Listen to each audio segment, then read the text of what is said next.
మంత్రము శివుడు జపించును నిరంతరము.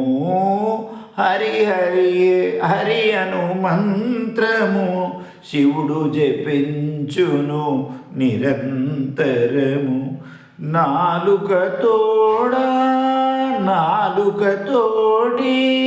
ఎల్లకాలము, నాలుకతోటి ఎల్లకాలము పాడిన వారికి లభించు మోక్షము, నాడిన వారికి లభించు మోక్షము.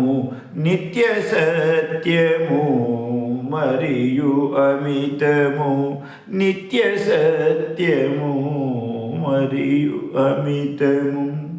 హరిపాఠము పాడుచుండుము నిత్య సత్యము హరిపాఠము.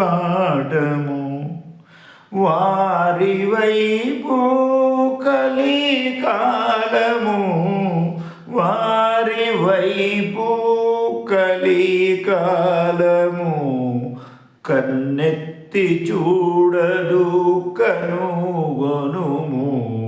నిత్య సత్యము మరియు హరిపాఠము. సంత్ జ్ఞానేశ్వర్ మహారాజు రాసిన హరిపాఠ పుస్తకం అని ఒకటి 28 అభంగాలది, 4 వేదాల సారము. అందులో ఒకటి 14వ అభంగం మరాఠీలో ఉంది. దీన్ని తెలుగులో రాసిన. ఏమంటాడు అంటే ఇదే సత్యం. రామనామాన్ని శివుడు ఎల్లకాలం జపిస్తూ ఉంటాడు, శివనామాన్ని రాముడు జపిస్తాడు. ఇది సత్యమైన మాట అని చెప్తాడు. ఇది నిత్య సత్యం, అందరినీ జపించాలంటాడు. అయితే ఈ నామం, ఈ శివనామన్ని శివుణ్ణి వ్యతిరేకించే వారిని ఈ రాముడు విష్ణువు క్షమించడు. హరినామాన్ని జపించే వారిని, హరిని నిందించే వారిని శివుడు క్షమించడు. అయితే ఇక్కడ మనం ఏం తెలుసుకోవాల్సింది అంటే ఈ పాపాత్మను రక్షించడానికి ఒకవేళ వచ్చేది ఉంటే రావణ కుంభకర్ణప్పుడు రామావతారం వచ్చినట్టుగా, కంసుని చంపినట్టుగా, కృష్ణుడు వచ్చినట్టుగా మళ్ళా వాళ్ళే రావాలి, కానీ ఈ పాపాత్మను మరి ఎవ్వడూ రక్షించలేడు అని హరిపాఠంలో జ్ఞానేశ్వర్ మహారాజ్ చెప్పిండు. ఇది మనం తెచ్చుకోవాల్సింది. ఇది నిత్య సత్యము.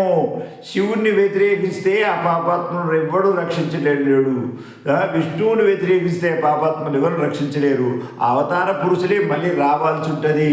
రాముడు, కృష్ణుడు, రామకృష్ణ నామోచ్చారణము అనంతరాసుల తపఫలము అనేక జన్మల పాపసము పారిపోవును ముందుగనము. ఈ విధంగా ఉన్నది. అందు గురించి ఈ పుస్తకాలు కావాలంటే ఉచితంగా ఇస్తా, వచ్చి తీసుకోండి. హరి ఓం తత్సత్.